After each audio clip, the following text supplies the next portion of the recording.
Xin chào các bạn. Hôm nay chúng ta cùng vào bếp làm món ruốc cá diếu hồng. Món này mình sẽ ăn kèm với xôi hoặc cơm.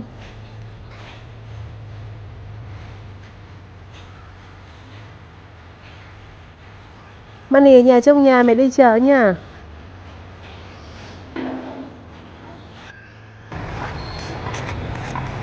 Mình sẽ mua một con cá hơn 2 kg.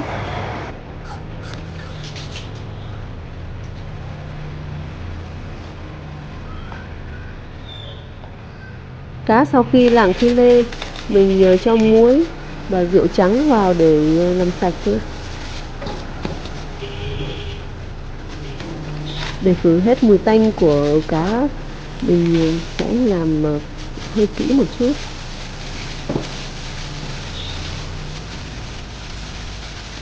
Rượu và muối trắng kết hợp mà khử mùi tanh rất là tốt. Vì là cá làm ruốc chứ mình sẽ xử lý cẩn thận cho khỏi bị tanh.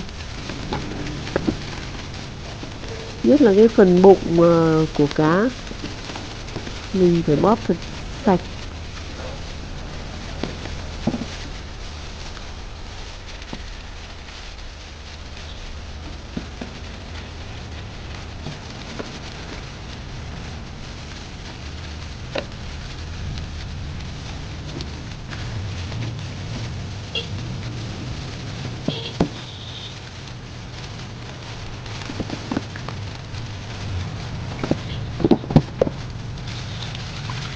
Sau khi bóp kỹ càng thì mình sẽ đem rửa với nước sạch đi.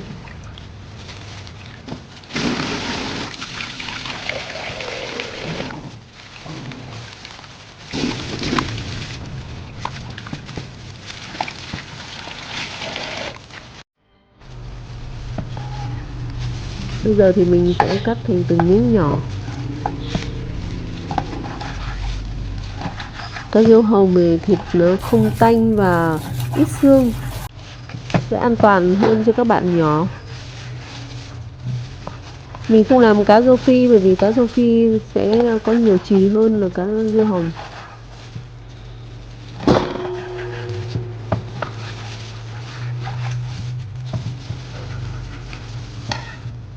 Tuy nhiên là cá rô phi làm ruốc thì sẽ bông hơn là cá diếu hồng và dễ làm.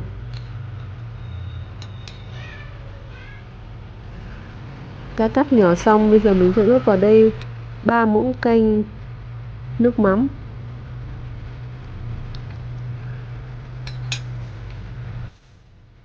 một chút bột ngọt,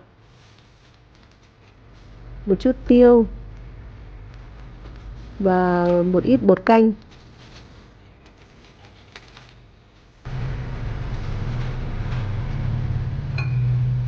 Mình đảo đều lên và ướp khoảng 20 phút cho cá ngấm gia vị.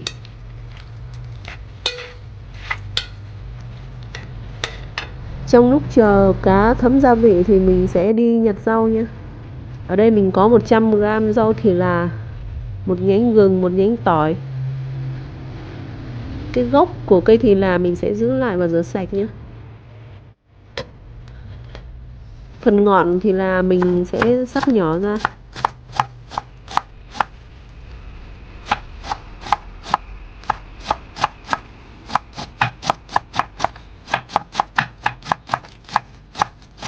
Phần gốc chút nữa mình sẽ đem đi xay cùng với cả giềng và gừng.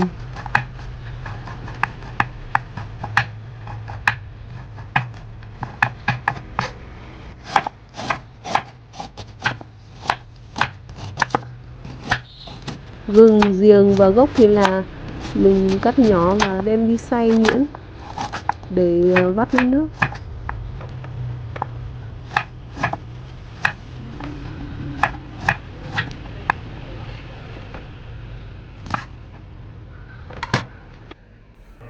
Bé cún nhà mình mắc cười xôi để cho các con ăn. Ten ten, và đây là đĩa xôi mình vừa nấu xong. Các bạn có thể phi hành để ăn kèm nhé.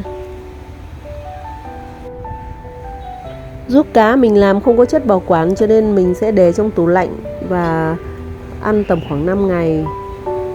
các con của mình không thích ăn cá nên là mình phải làm ruốc như này thì các bạn sẽ ăn hết.